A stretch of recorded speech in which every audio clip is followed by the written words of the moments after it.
Welcome back to the Weekly Huddle podcast. I am your host, Owen, and today we're going to be doing something very special to me. I originally planned for this to be my first mock draft of the year, but I felt like I wasn't really ready to put one out yet.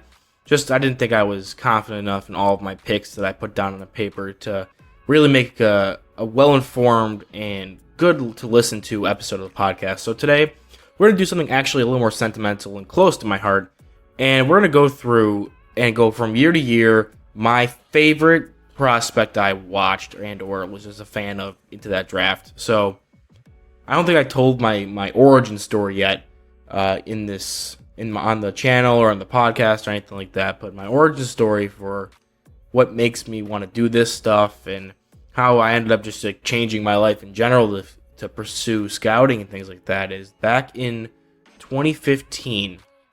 I was on vacation. We used to take a yearly vacation. Me, my father, my brother, my mother sometimes when she didn't have to work. But it was at a cabin, and we'd talk football, do Buffalo Bills season predictions, talk fantasy football. And so this was 2015. I was around probably 13, about to be going on 14, about to enter high school. So I was going into freshman year. And I would have these magazines that my dad would bring to those trips. And one of them was like a preview of season 1, and it also talked about the preview of the college football season. And it was the preview one for the NFL season also had a preview for the top 50 projected NFL draftable players, and as well as some that were like, players at specific positions to watch in college football if your team wasn't expected to be good. So the Bills, being a team that was mostly rough, 2014 was a good year, but we didn't expect to really make the playoffs or anything. It was still in the middle of the drought. We were 2 years outside of breaking the drought, but it had been so long. And so I was looking at quarterbacks because at that moment, Tyrod Taylor was the quarterback for the Bills, and I saw Cardale Jones, and this was, again, me, 13-year-old brain. I just looked at the biggest, heaviest guy. So Cardale Jones was like 6'5", 250, and I started watching all his highlights and looking up top 10 reasons why he's going to be a good player. And that's what really sold me on him. And I didn't really watch college football like that.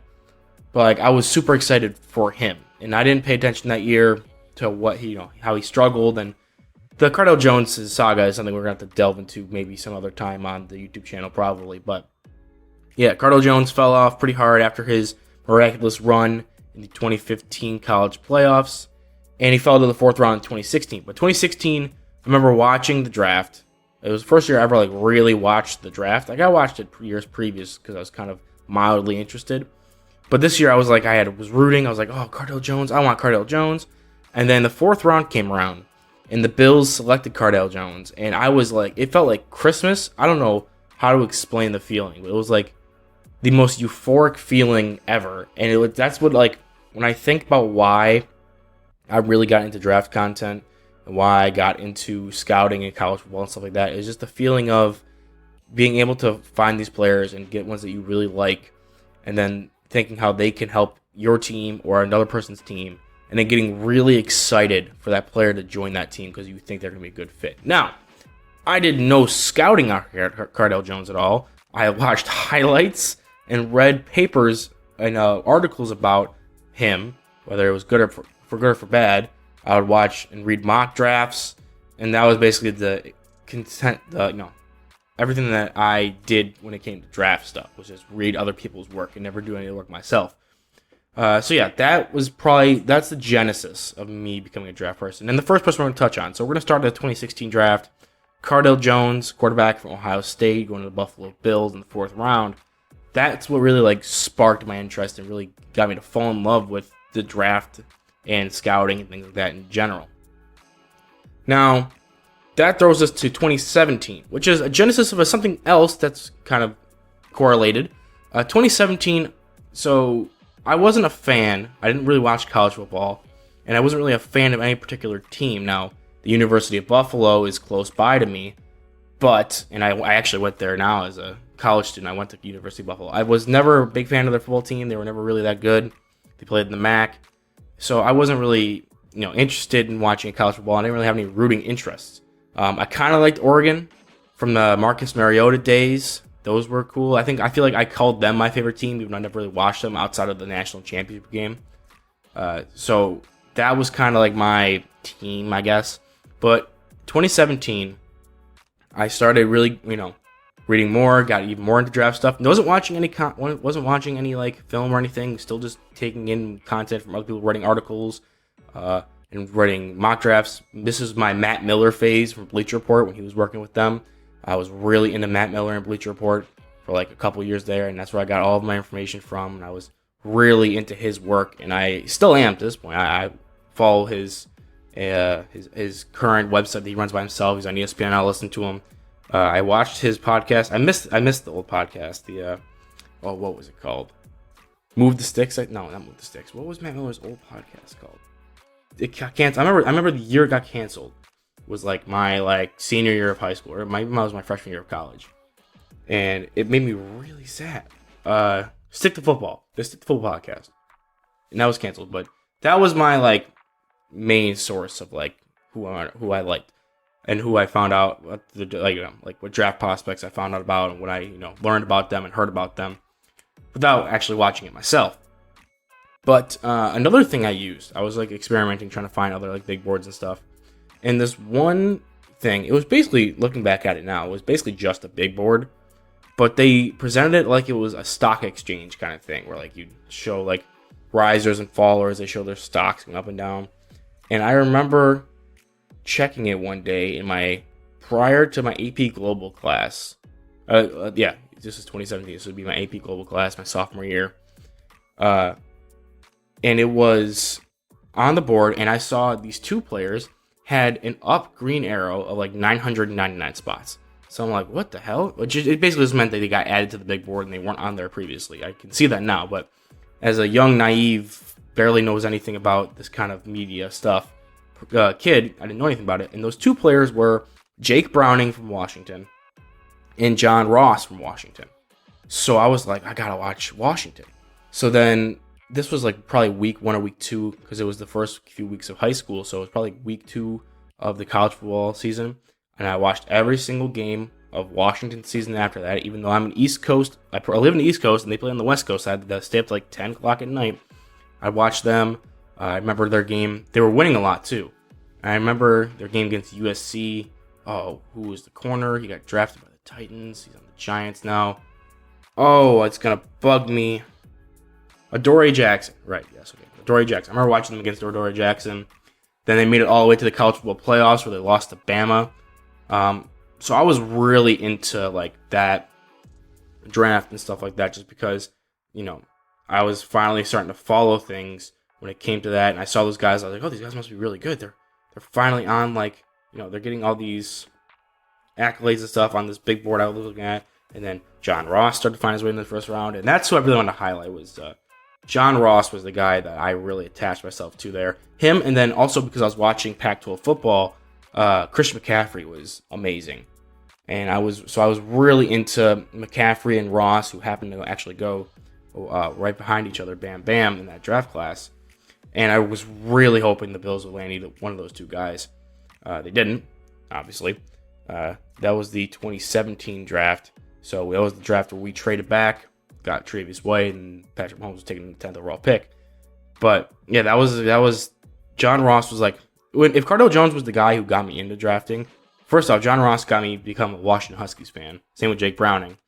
But John Ross got me to be an actual draft fan. Before Cardale Jones, I would just read mock drafts. But when John Ross and Chris McCaffrey in that 2017 draft class got me to read a lot more articles, got me to read prospect write-ups, got me to watch a lot more college football, really got me into college football. And now I'm still a Washington Huskies fan to this day. I identify with the team. It's just that's another pivotal year of my draft development. And I didn't really start writing my own stuff until I started making mock drafts based off of other people's scouting reports until 2018. That was when I started writing mock drafts. I'd write a mock draft every week. So this was junior year of high school. I'm literally after every week of the NFL season, I'm writing a mock draft for this is the year of all the quarterbacks. This is when I started hating Colin Cowherd because I think he said I can't find the clip anymore, but he said something about how teams like the Jets and the Bills and the Browns don't deserve these really good quarterbacks in this class. because they've been so bad they're just going to ruin them. What you mean was mostly relevant to some of those guys like Darnold and Baker, but we'll get to that later. So I mean, yeah, I heard that. I can't find that clip anymore. It was from I think when he worked at Fox, but that's where I learned about Colin Cowherd. I was really I made this Google sheet, and I did this from this year until probably like 2021. I did this. I think actually really I only stopped doing it last year. But I did a my favorite prospects page where I have like a Google Doc of all these players I liked and who I heard when I heard about them. I'd add them to Google Doc, and then I'd watch every single round of the draft and then write down who they were picked to and at what number. So like I have a whole list here. But like looking back at this list of guys I have written down, the ones I really liked. So I was a big Josh Rosen guy. I was kind of actually funny story when the Bills drafted Josh Allen. I was at my induction to National Honor Society, and I had the phone between my lap while the ceremony was going on. And so I got through the first 3 picks, and I got up on the stage, and the principal and assistant principal were there. They were both my football coaches for varsity football. And the one shook my hand, brought me in, asked me what the first 3 picks of the draft were. I told him, and then I go up to the principal, and he brings me in. He asked me, "Did he just ask you what the draft order was?" And I'm like, "Yes, he did." And he shook his head. And then my dad, who was doing the announcement, announced who the first overall pick, or my reading thing, announced who the first overall pick was at the end of his reading thing. So that was a cool, another like key memory.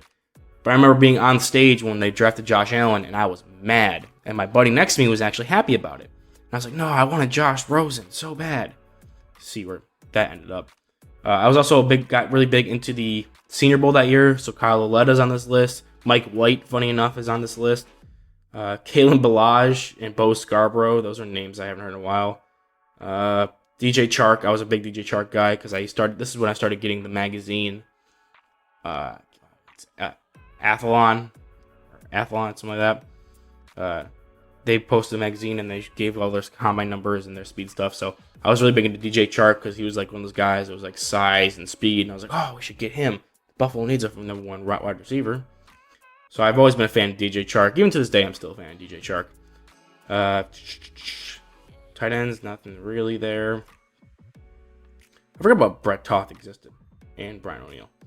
Quentin Nelson I did like a lot because I don't know. I really appreciated interior line play and stuff like that.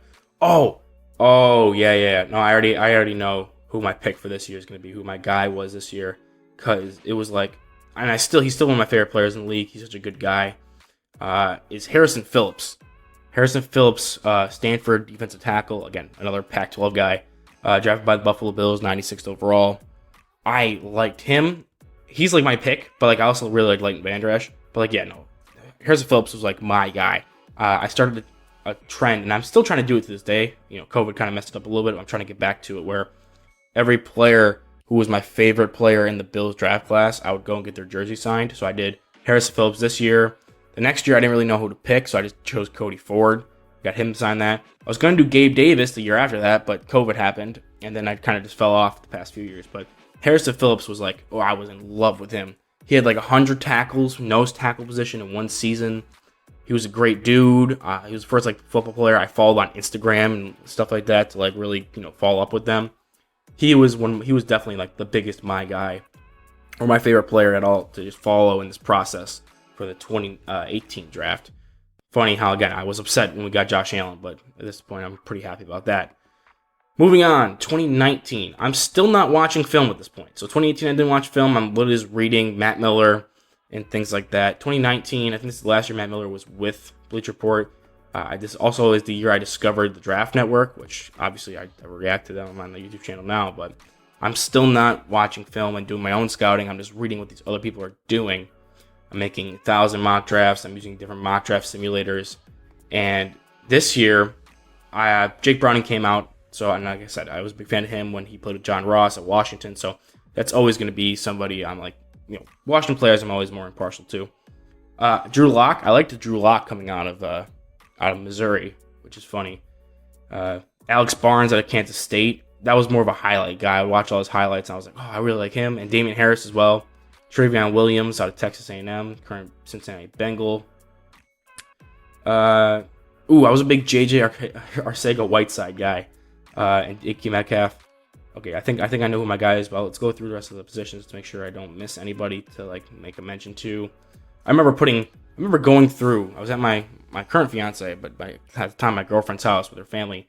I was reading an article and I was like, oh, it was Matt Miller or one of them. Bleacher Report's like top 10 at each position. I was like, Foster Moreau sounds cool. Trayvon Wesco. I'm like reading everything they wrote about these tight ends.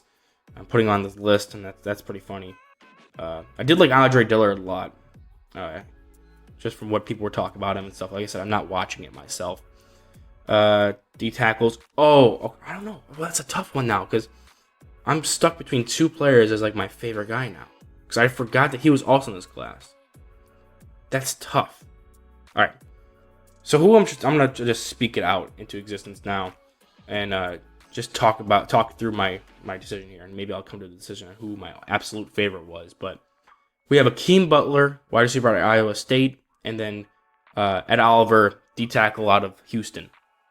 I'm probably gonna go with Ed Oliver just because I like mocked him to the Bills consistently every single time they were in. I just mocked him. I loved Ed Oliver. I don't know if you can still find it on Instagram, but this is when I first started trying to make my own content. Where back on Instagram, I think it's called like Buffalo Sports or Draft Network. Like I literally was like a blatant ripoff of it's not like a blatant ripoff of the Draft Network. I can't remember what is it. 716 Sports. 716. I'm looking up on Instagram right now because I'm trying to. 716_sports_blog. Because I made a WebNode website where I wrote it on. That's kind of cringy, but yeah, I was a big Ed Oliver guy, and Hakeem Butler's on here too. So Travion Williams, like I said, a bunch of these guys, Brett Rippin. I reported on Miles Murphy being added to the Clemson. That's a different story, but yeah, I think I'm gonna go Ed Oliver, but Hakeem Butler is like 1B. Those were the two guys I really fell in love with this draft class.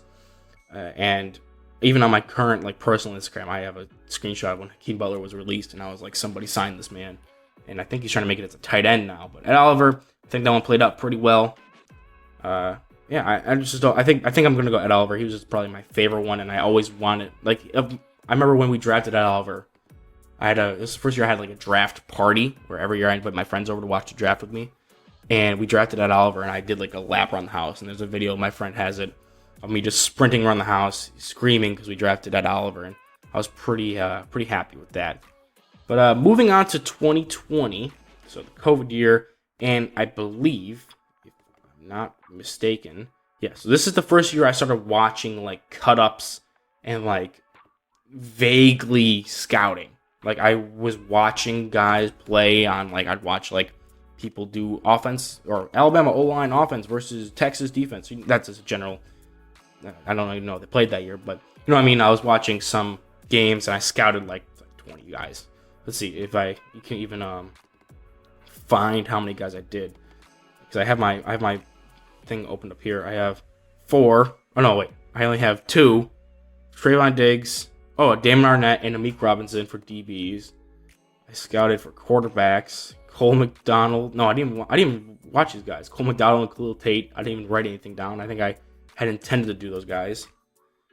Edge, I guess I got to a lot of edge pushers. Curtis Weaver, Clavon Chason, Yetur Gross-Matos, Bradley and Nye. Bradley and Nye I was really big into. Terrell Lewis, Julian Aquara, Khalid Kareem, and Darrell Taylor. Jesus, these names are a blast from the past. So you get my point. I was watching a lot of guys. The system I use now is kind of built from this year. I just kind of built on it. But this year, I think, just looking through the guys I watched, oh my God, Zach Vaughn. That's going to be a hard year to pick. Because I thought it was pretty safely going to be A.J. Dillon. But at the same time, I was a big fan of Jonathan Taylor. I loved Jerry Jeudy. One of my first, I think, if not the first article I ever wrote, which is on that 716 Sports blog, is about how the Bills need to trade up to get Jerry Jeudy. Because we needed the number 1 receiver for Josh Allen. I mean, they ended up trading for Stephon Diggs. But I was like desperately wanting Jerry Jeudy. Laviska Shenault, I was not a big fan of. He was more of a highlights guy, though. I really fell in love with his highlights. Denzel Mims, another guy like that. I think I actually watched his film. And I didn't put any grades or anything on these guys. I just watched them, so I knew what I was talking about. Tight ends, they were all kind of garbage. Trey Adams from Washington, I really liked him. But I mean, like, early retirement kind of sucks. Matt Pert, I remember watching him. I remember watching Matt Pert because that franchise guy, who my brother first put me on to, was talking to him as like the 13th overall pick and stuff like that. And I was like, you're crazy. Watched him. I confirmed. I'm like, yes, he's crazy. He's like a third round guy. Which I guess I was more accurate than he was. We're both pretty wrong. Lloyd Cushenberry had a good Senior Bowl that year. Oh, wow. This is James Lynch. I was a big James Lynch guy. AJ Epinesa. I think, if I recall, this is when I first started the YouTube channel. I was doing the film breakdowns. I did the film breakdown of Zach Moss, AJ Epinesa. And the AJ Epinesa one I was actually really proud of when I first made it. I think I haven't gone back and rewatched it because I'm kind of cringy, but I think that's on this channel. If it's not, I know I was doing stuff with like my own personal YouTube and I had like 7 different YouTube accounts I started. Bradley and 9, Zach Bond. Zach Bond I was huge into. I mean, that's pretty much it. Trayvon Diggs I kind of liked, but I was like, Meek Robinson I really liked. Same thing with Jeremy Chin and Kyle Duggar, those kind of like freak safety guys. But I think talking myself into it, I was really big in AJ Dillon and Jerry Jeudy to make a decision. Who was my favorite prospect from 2020? I'm going to have to go AJ Dillon. I was really a fan of him. I thought the Bills should have drafted him to be like have a 1-2 punch at running back. And that would have been like, what I really wanted from the Bills to do was like get back to running the ball. I think they still have LaShawn McCoy at this point. So I think AJ Dillon's going to be my pick there. But here we go. 2021. 2021 is when I really started to watch stuff. I did 127 players this year. I was too lazy to figure out how to do a grading system. So I basically just watched players and then eyeballed how I liked them. And that's how I ranked them. And you know what? Some of these are pretty good. I kind of like my rankings here. But at the same time, it's like, this isn't the most scientific process.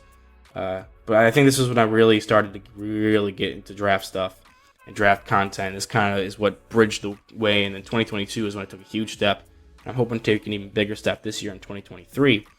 So just looking back at it, I had Kyle Pitts as my number 1 overall player. I really, really loved Kyle Pitts. I still do. Penei Sewell as well. Sewell was the guy who I first did a full... No, you know what? My full breakdown, the first one I ever did was Michael Pittman.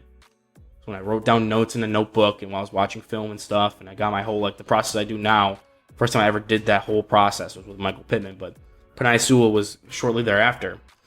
Trevor Lawrence is 3. That's my top 3, really. Jeremiah Owusu-Koramoah, I was in love with. 7th overall, I have him. I was in love with JOK. And same thing with Elijah Vera Tucker, who I have at 8. Trey Lance, was a pretty big fan of. Jalen Phillips, I really liked. I thought I was pretty early on the Jalen Phillips bandwagon because everyone was talking about Rousseau. And I also liked the other edge from Miami that year, Quincy Roche. But then it was Jalen Phillips, and I think it was me. And then as soon as I started saying it, Kyle Krabs jumped in on it with the Draft Network, where I was saying Jalen Phillips was the best of the 3. And they were like, yeah, it's edge 1. I was like, yes, I agree entirely. I loved J.C. Horn. I actually like them more than Caleb Farley and Patrick Surtain. I mean, Patrick Surtain's been pretty good. So this is that year. This might have to be... I might have to eat the L on this one because there's 2 wide receivers I had. There's a lot of guys. There's a lot of guys that I liked a lot, and most of them... I mean, okay, I can take the W on one of them, but a lot of these guys that I was super high on, I'm not sure turned out all that great. One of them, for sure, I know, did not turn out all that great. But, yeah, let's talk about it. Let's talk about, so first guy on my list, who was, the guy when I first started the Twitter for the Weekly Huddle, and I was, talking up so much, was Tamorian Terry, wide receiver out of Florida State.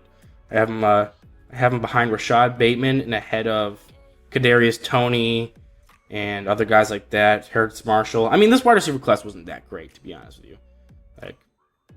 I wasn't a big fan outside of the top couple guys with Jamar Chase and Waddle, Devonta Smith. Then it was a big drop off to Bateman, and then I had Tamorian Terry at 24 overall.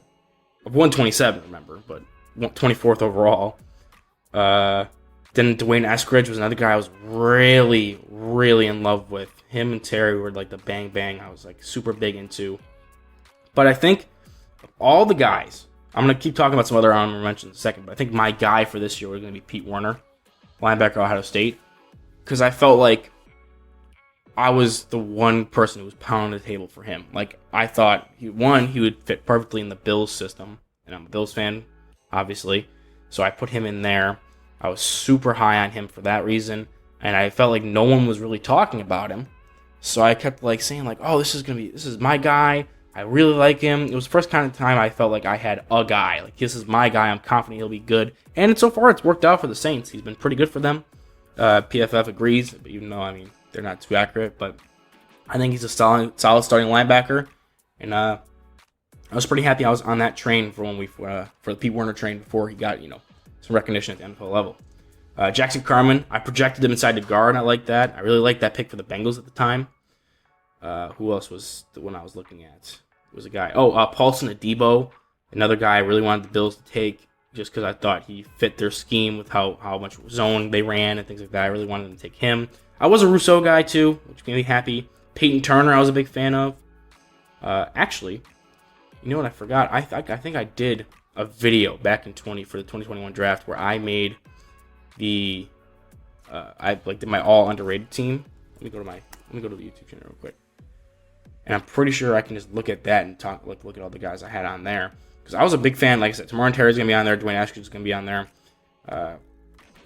Jackson Carman's going to be on there. That was like the first time I ever did anything with these are my guys. Hold on, give me 1 second, I'll edit out the silence, but when I find it, I'll come back. Okay, yeah, so I pulled up my all-sleeper defense 2021 NFL draft. We got Jordan Smith, the edge out of UAB. Osa Digizua, I picked that one mostly because of TFG. Tommy Togiai, I really just need a nose tackle, but Peyton Turner was a guy I really liked. Oh, Garrett Wallow out of TCU. I was a big fan of Garrett Wallow. I forgot he existed. What is he doing now? This is kind of an all-over episode, but this was kind of like I said, last minute thrown together after I didn't really feel confident in my draft, my mock draft. He's still in the Texans. That's good. Good for him. Garrett Wallow, Pete Werner, Peyton Turner. Those are some. Paulson Adebo. Ooh, Avery Williams. I think it's actually supposed to be Avery Williamson from Boise State. I was a big fan of him in the Falcons because he was just like an overall athlete. He could be a returner. He played corner, quote unquote. But he did everything, and I was a big fan of him. Let me see what's his actual name. I'm pretty sure I wrote it down on here, unless I totally didn't write him. Oh well. Yeah, those were my guys for defense. Wow. And then I picked Paris Ford and Talanoa Hufanga just because I needed safeties to finish out the whole defensive thing because I was trying to make it as a video. Offense, I had Kyle Trask at quarterback. Jackson Carman, Walker Little. I was a big Walker Little guy. Tamarin Terry. Oh, Cornell Powell. I am still on the Cornell Powell train. And Dwayne Eskridge. But Cornell Powell especially because I thought he was a guy, you draft him, and he was buried on a deep Clemson wide receiver depth chart with T. Higgins and Mari Rodgers and all these guys ahead of him. He didn't really get a lot of playing time, and the one year he did, he was, pretty decent. I felt like if you were a team like the Bills or the Chiefs, where he actually got drafted, that you could draft him, stash him, and then after a few years, just like he did in Clemson, he could emerge after, working his way up the depth chart. So I still have hope for Cornell Powell. But my guy definitely I think is going to be, I'm going to pick from that year is Pete Werner. Trying to speed this up now because this was last year and I have a lot of published content of what I thought about the 2022 draft class. And this is where, I'm very happy with where I am now. But 2022 was, the biggest leap I took when it came to grading and ranking and talking about players. I watched, and this is when the first year I really did the Dynasty Index with Caleb. I did 218 players this year. I don't know what I'm on pace for right now for 2023, but I think I'm on pace to break that. But for 218 players, I was a huge Kyle Hamilton guy. I had him first overall player by 1.5 points, so a big margin. Then Kayvon Thibodeau was a big guy of. Tyler Linderbaum I had in the top 5. But I think if I'm going to pick my guy, it's between Trent McDuffie, who's probably a close second. But in reality, I don't think it could be any. I'm looking back, Charlie Kohler, I really like. Chad Muma, I was a big fan of. I picked Isaiah Spiller as running back 1, even though I probably shouldn't have. That's kind of just a hindsight. And I learned from it, so it's better, but it's kind of hindsight. Matthew Butler. I was a big fan of Matthew Butler and Darian Beavers. Wow, this is even though this was only a year ago. This is a blast from the past. This brings back a lot of memories of when I was doing this stuff. Just real quick, just running through any of the other ones I might want to highlight that I was watched and forgot about. Wasn't a Trayvon Walker guy. Was a Marcus Jones guy. Matt Henningsen from Wisconsin. He's getting some reps in Denver with that defense. That's good.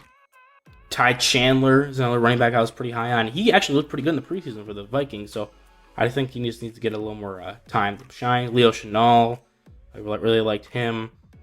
Mekhi Polk from Mississippi State, I thought that got a bad rap because he got roped in with it. Oh, it's a bad scheme, and he's gonna get numbers regardless. But I think he was pretty good. Michael Clemens from Texas A&M. It's just a bunch of guys that I thought were these are guys graded as late. I have actual grades now. These guys are graded as late round picks. Reed Blankenship, that I thought that could be something role players at the very least. And I think that I was really fond of him. Christopher Allen out of Alabama. No one ever talked about him, ever. But yeah, I think my actual guy, I haven't mentioned him yet, but it's going to be because I was on the train first with him. And then I had him, I'm pretty sure I had him highest than anybody who I ever watched. Jalen Petrie, safety out of Baylor. He's up there, with, just because of sentimental value with John Ross, probably isn't number one. But he's so close. This is the guy, I love Jalen Petrie. He's doing phenomenal for the Texans right now. And just overall, he was the guy I pegged as I watched him and it was the oh my god, who is this moment? And I can tell you everything that happened that day, everything that happened while I was watching him, because it's just that hyper memory I have because I felt so hard in love with him as a player. And yeah, he's really proving me right. So 2022 is gonna be Jalen Petrie. I don't think it's really even that close outside of maybe Trent McDuffie, but I'm going to try to remove my Washington bias to really say Jalen Petrie was my favorite guy that year. And that brings us to this year. And to wrap this all up, 2023, not my favorite year. There's some guys like Jalen Carter, obviously. I'm a really big fan of interior rushers. And him and Will Anderson are really going to battle it out. So I'm not really going to... And I like to stay away from those high-ranking guys just because I like to pick these more lower-tier guys. Xavier Hutchinson, I'm a big fan of this year. I have to go back and redo his stuff and maybe watch some of his later games, but big fan of his so far. Jackson Kirkland, now that he's a guard, I'm back on that train. Zach Charbonnet, people have kind of fallen off talking about him for some reason, and I'm not sure why. Obviously, you've seen the videos I've made. A.T. Perry, I'm making a video with him soon, just because, me and Caleb got a little bit of a disagreement there, but you know what, I think that's actually coming tomorrow. Terrell Bynum was somebody I liked when he was at Washington, but he hasn't really done much at USC, which is kind of disappointing. Zay Taylor was someone I was on pretty fast when it came to this year. Actually, last year, Zay Taylor I was on to pretty fast, but then he defaulted this year. People are actually talking him up as a first-round guy. I'm not there. I have to redo him a little bit, but I don't think he's a first-round dude. But my actual, my guy, this one I don't think is even particularly close. And I know I said I like to stay away from the top guys, but that is top 3 dude. I had Ed Oliver on this list and John Ross, and they were top 10 picks. Both actually number 9, I think. But really, my one guy from this year, actually, I forgot he existed. Cam Smith is the guy I watched and immediately fell in love with just by watching him. The cornerback out of South Carolina. So I'm going to pick him, but the fact that I have Nick Herbig in the first round graded that way, again, I have to re-update these guys. Some of these guys, last thing I watched was maybe the first week or 2 of the season, before moving on to a new guy. But Nick Herbig I have as a first round pick, but Cam Smith is that guy that I watched and I was if I could pick one player to be on my team realistically, it'd be Cam Smith for the Bills. And obviously I would like Jalen Carter, but man, I just watched Cam Smith and I was this is the guy, I love everything about his game. I have him actually currently graded as the 3rd highest player in this draft class, clear of Will Levis at 4 by 1 point. Now again, some of these guys have to go back and rewatch some stuff. He's 5 points short of Jalen Carter and Will Anderson, so he's not pushing for number 1 overall player or anything like that. But Cam Smith is a guy that I will hang my hat on, will be, at the very worst, a starter in the NFL. But just to recap, 2016, from 2016 to really 2020, I didn't really do much scouting. 2020 was when I started scouting, but no grades or anything like that. 2016 was Cardale Jones, quarterback, Ohio State. 2017, the guy who got me into college football and to be a UW fan, John Ross, wide receiver from Washington. And also, honorable mention, Christian McCaffrey. He was pretty close there. 2018 was probably going to have to say Hakeem Butler. Actually, no. No, that's not 2018. 2018 is... who was 2018? Oh my god, I'm blanking on my own list I just made. This episode has gone everywhere. 2018 was the year it was all the quarterbacks, Josh Allen and all them. The guy I wanted to highlight was... Oh, Harrison Phillips. Duh. I'm so dumb. I have his signed jersey in the other room. Harrison Phillips for 2018, D tackle out of Stanford. 2019 was Hakeem Butler and AJ Dillon. No, just Hakeem Butler. AJ Dillon was next year. It's Hakeem Butler and Ed Oliver, but I'm going to lean on Ed Oliver. 2020 was AJ Dillon. Honorable mention of Jerry Jeudy. 2021, the first year I really watched tape. It was Kyle Pitts has got to be an honorable mention, but because Kyle Pitts is just so good, but everyone else was picking Kyle Pitts. JOK, I think I'm gonna go with JOK as my overall guy. I don't know if that's what I said when I first went through it. I really don't remember. Oh, Pete Werner. Oh, do I want to pick JOK? Referendum. Forget everything I said about 2021. JOK is my guy. Pete Werner's a close second. 2022. I'm not gonna forget this one. This one just happened. It's Jalen Petrie. Again, probably top 2 or top 3 of my overall favorite guys ever. And then 2023 right now is Cam Smith with an honorable mention for Nick Herbig. This was a really rambly podcast. I apologize if it sucked. I'm going to be getting out more of the prospect profile breakdown stuff. I'm hoping to get out a video every weekday with the new schedule I have going and just how my life is set up right now with how I'm on break and things like that. So look out for that stuff. Hopefully soon I'll be able to get that mock draft video out. Hopefully I'll be able to collab with some other guys soon. But right now, that's going to be it. I'm going to finish this episode up and head right into recording the prospect profile for A.T. Perry. So check that out. Check out the YouTube channel. And check out next time I post another podcast episode on all your favorite streaming services. Other than that, I'll see you in the next one.